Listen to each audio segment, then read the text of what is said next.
nagmamatiyag, hindi natitinag sa bawat hamon ng mundo. Katotohanan ang aking aramas, di ako magpapatalo. Teacher mag-reacts, galit sa kasinungalingan. Sa bawat salita, umubulusok ang katotohanan.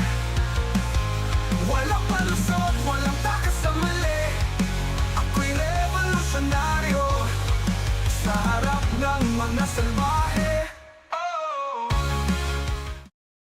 Yun, welcome back sa Teacher Mark Reaction. Ang pag-uusapan natin, eto na nga.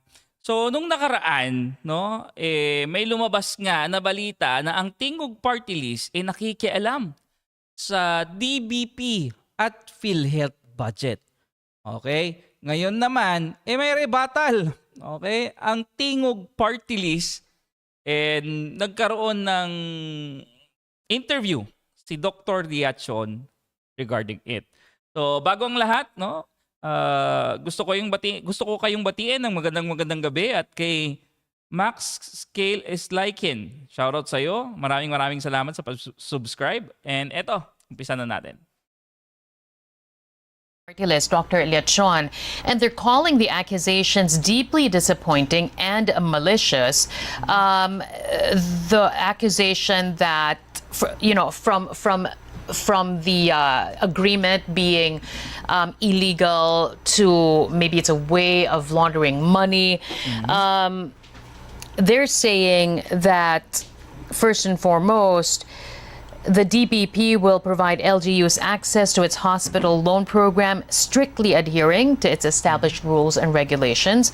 That the PhilHealth will ensure timely reimbursements to these hospitals, enabling LGUs to meet their financial obligations effectively. And the third point that they're making, Dr. Leachon, is that the party list will complement these efforts only by assisting LGUs in navigating the program through advocacy, capacity building initiatives, and other forms of support. They're saying they're not going to get any money from this. And Let's say you're not getting any money out of it. Pero ang tanong dyan, no? Bakit kayo? Kayo lang ba yung party list sa Pilipinas? Di ba? Parang, special kayo, ganun. the funds will not be transferred to the party list. How much do you buy the explanation of Tingog party list, Dr. Leachon? Oo, dalawa. Si Yeda, no? Yung asawa ni Tambi, tapos si Asidre. Okay, si Tambala, tinatawag ni Shanwein na Tambalalay. Well, Carmina, words are words, and usually we are defined by our actions. We're still reeling from the diversion of the PhilHealth funds to the National Treasury that will be used for unprogrammed appropriations, particularly for infrastructure and social program. And a TRO has been issued by the Supreme Court, though the oral arguments are set in February of next year. So we don't want another issue like this. So these are still words coming from the Tingog, but the Department of Finance and the PhilHealth have other agenda, and it is being challenged right now. So to me, if that is their statement, then I would take that with a grain of salt. But this particular MOA, to me, is patently illegal. This is unconstitutional, and there might be sign of electioneering. They have different mandates in the first place. Okay, let me just cut you there. So we go through this point by point. Why do you say that it's patently illegal, Dr. Leachon, and that it's unconstitutional? Go ahead.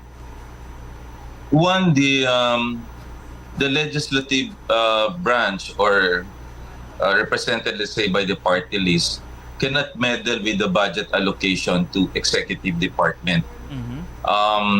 And of course, the DBP and of course the PhilHealth is under the executive branch.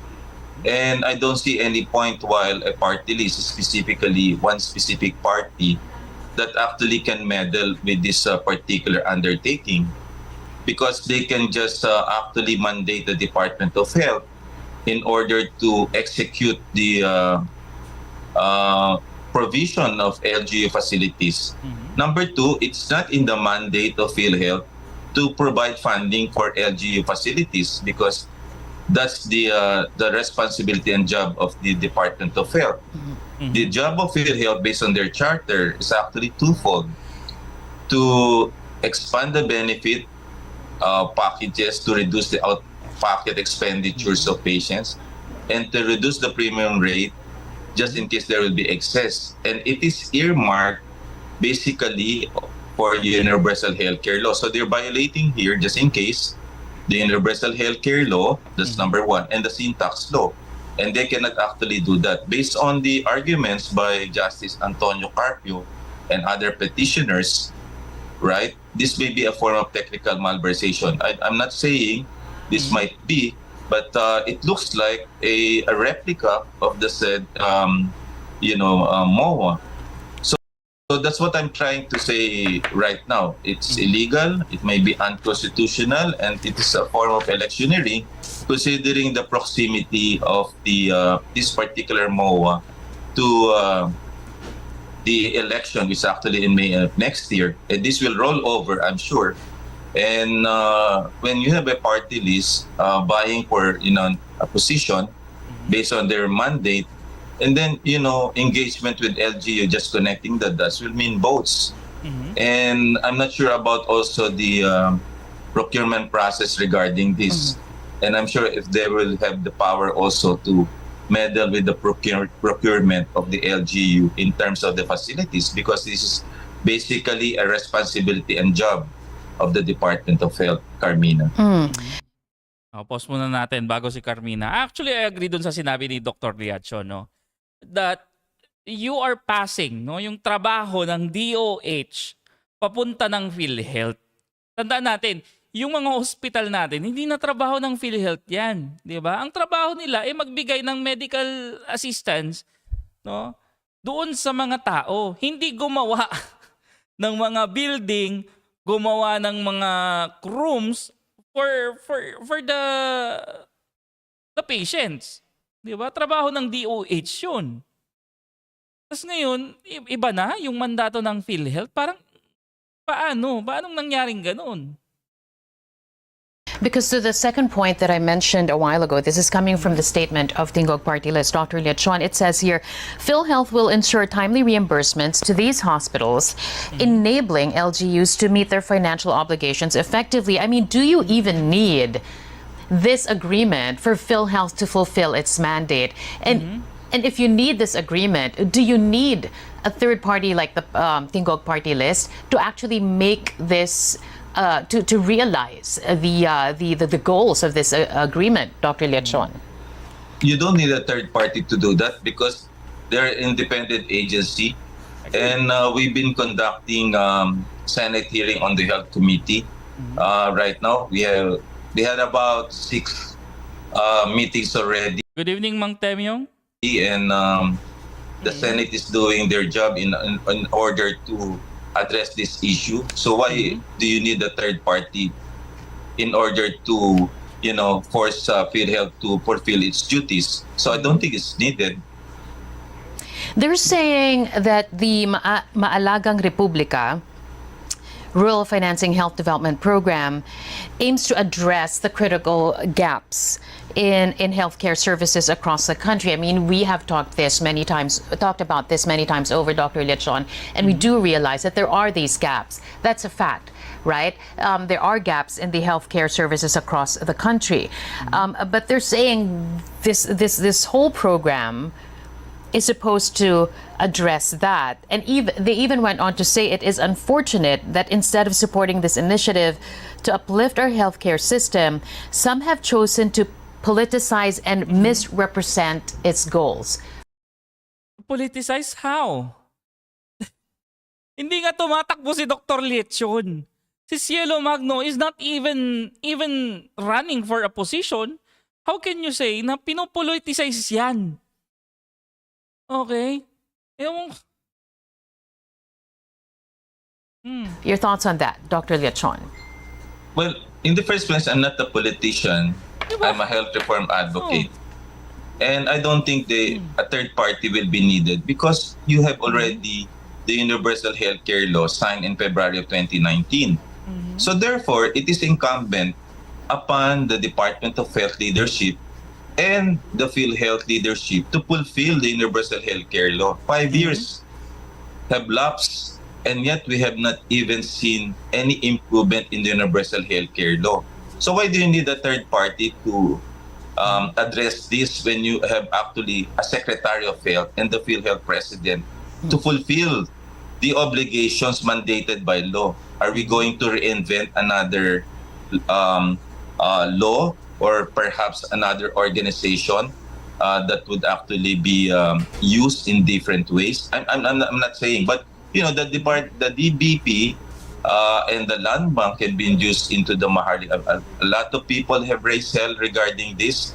The PhilHealth diversion has been criticized, and then you have again a third party right now, very close to the election, and that will actually potentially might actually involve funds to the DBP and of course the PhilHealth. These are important questions that need to be answered because we need accountability, transparency, and of course the public trust have also been questioned in the last few months regarding the PhilHealth diversion. Dr. Leachon, you're calling it accountability and transparency, but they're calling it another thing, Dr. Leachon. In fact, they're urging. This is again coming from their statement. They're saying we urge those spreading misinformation to correct their statements and focus on the facts. What the heck? Kasalanan pa ng mga nag-report that this is happening behind our backs. Misinformation na pala yun. But doon sa pinakita nila, andun si Tambi, pumirma, kasama ni Ledesma, kasama nung tao sa DBP. Baka ganun pa, happy pa, kasama si Dong. Oh, Dong Gonzales. Misinformation? Sorry kung abante. Sorry kung abante, ha?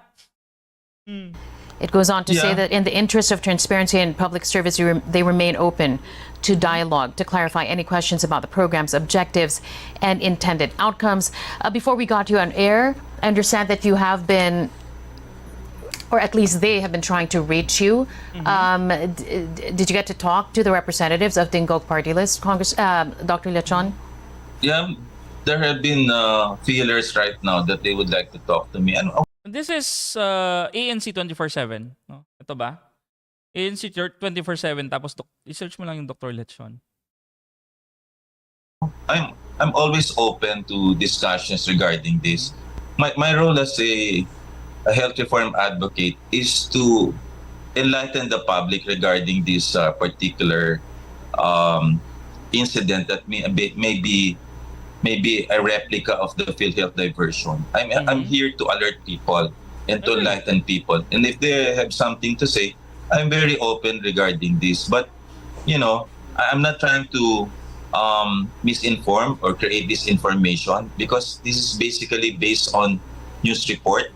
And I'm just trying to articulate this without, hurling accusations regarding this. And perhaps we can, sit on a brotherhood table and discuss things so that we can actually improve the healthcare system of the country. And by saying that, do you think that it is imperative to scrap this program entirely?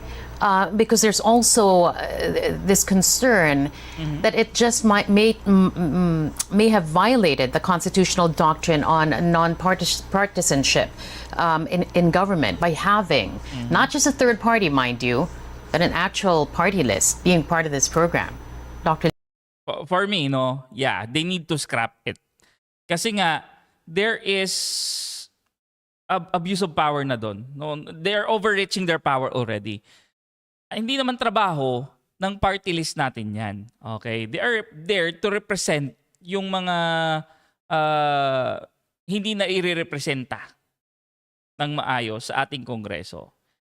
yung mga sectors na maliliit. Yung Tingog, I don't know what Tingog represents, 'di ba? Pero in this instance, that's too stretch na eh. 'Di ba? That's too stretch. And why them? Kung ganyan, no? Kung if you wanted to do the things like this, why not all? 'Di ba? Bakit special ang Tingog party list? Dahil ba kay Kuya Martin? Ganon? Leachon. That's correct. And you add another layer of bureaucracy regarding this. And that will be, very complicated. Particularly, it's very close to the election, the midterm election. So the legalities, of course, may be discussed by the Congress and the Senate, and of course, the other lawyers. But I'm just trying to articulate, being a policy maker, as a member of the PhilHealth in 2016 and 2019, and I know the mandate of PhilHealth. And in order to do this, you need to be, aware of the policies regarding certain issues. And words are words, and I like the words, I like the statement, but you cannot deny that the 90 billion has been diverted despite all of these, sweet words coming from them, and this is being challenged right now in the Supreme Court. So I yet need to see whether this would be something beneficial to the entire Filipino nation. Dr. Leachon, as we speak, there is an inquiry ongoing at the House of Representatives. I believe it's the last one by the committee. Sabi rito ni D, Tingog is sound or voice in Bisaya. Kaya pala tahimik yung mga Bisaya lately dun sa mga bagyo. Ay, sorry. Nawala yung voice nila. Kinuha nila Martin. Committee on Good Government looking into the alleged misuse of funds when it comes to the Office of the Vice President and the Education Department when Sara Duterte was still leading that agency. Is it a concern of yours as well that when you look at this agreement, then once again there's going to be problems on auditing the funds that may be used for this program? Because you have the PhilHealth, you have the LGUs, and then you have this party list, even though they say that that funds will not be transferred to them in the realization of the goals of this program. Go ahead, Dr. Leachon. Yeah, of course, I'm deeply bothered by the Quadcom hearings on the confidential funds regarding the Vice President, and as a citizen, I'm bothered by that. Oh, wait.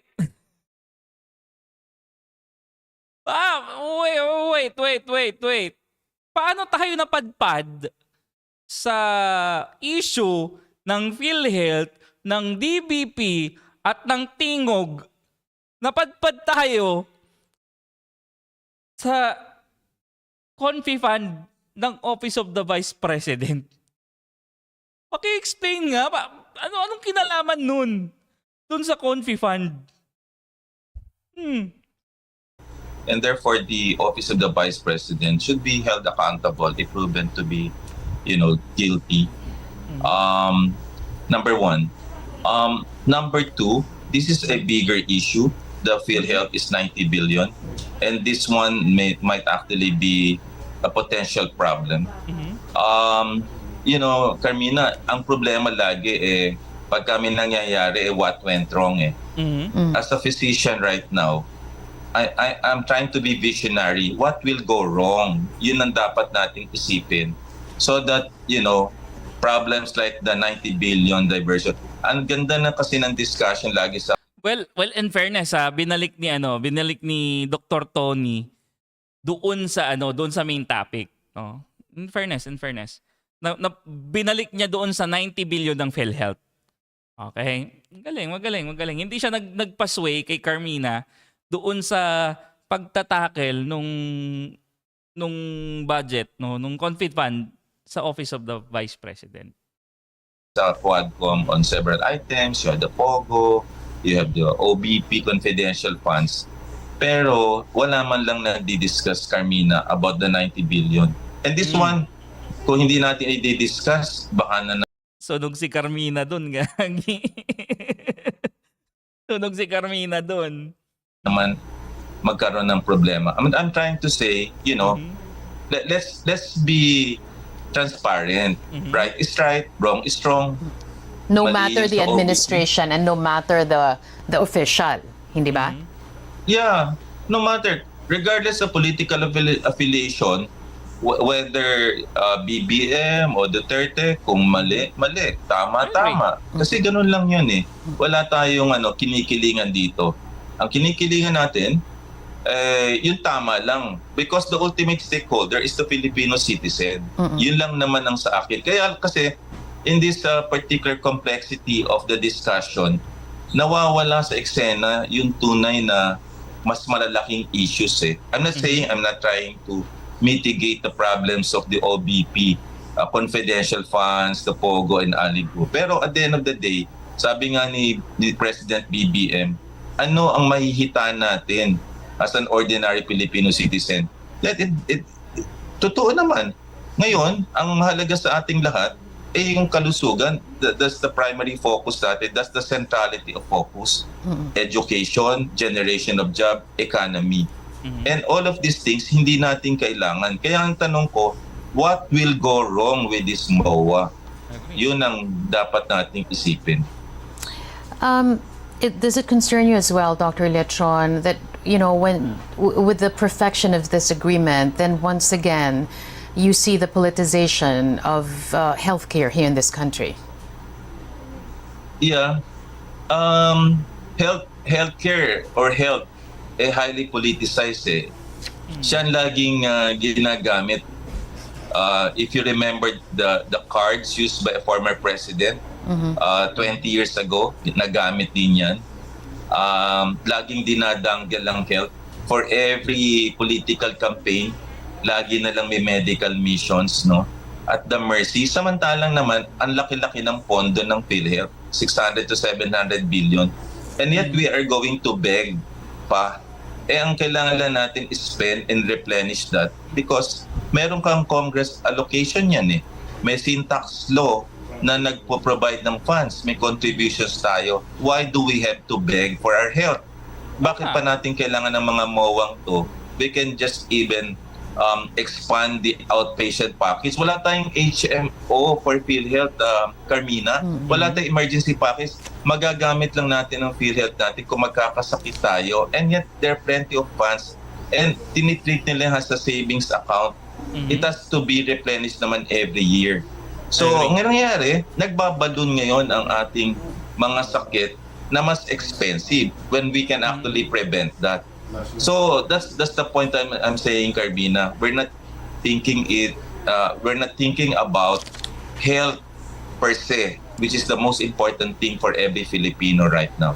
Okay, we're going to have to leave it at that. Health care reform advocate Dr. Tony Leachon there joining us this noon. Really appreciate your insights, Doctor. And let me be one of the first one to greet you. Happy New Year and Merry Christmas. Merry Christmas. Ayun. So, well, for me, no, for me, pagdating dito, no, I would like to ask the constitutionality as well dun sa Tingog party list. Okay? Why is Tingog there? Okay? Why is Tingog part of this? Hindi naman dapat eh. Hindi ka naman kailangan dyan eh. That is the executive department. And executive department, they can act on their own. Okay? Kasi nga, ibang departamento yon. Tingog dito kayo. Focus lang kayo sa lehislatura. Okay? So yun yung lumalabas, no, na issue na dapat hindi ganun. Okay? Hindi dapat ganun. But anyway, no? Let's end it there, no? Kasi uwi pa ako ng bahay. Wala ako sa bahay ngayon. Nasa classroom ako at faulty yung internet sa bahay kaya back up muna, no? Well, anyway, no? Tapusin na muna natin dyan and maraming salamat sa panonood and this is Teacher Mark out. Bye-bye, guys.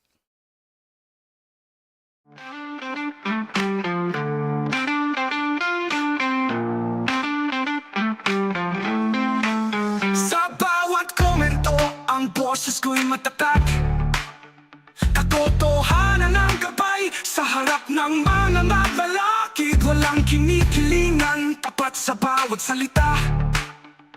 Teacher Mark reacts, naghahatid ng wagas na talakayan.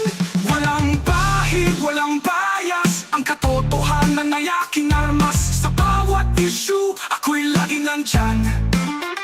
Critical thinking sa puso, isip ay laging big-big. Teacher Mark reacts, para sa bayan, walang kinikilingan.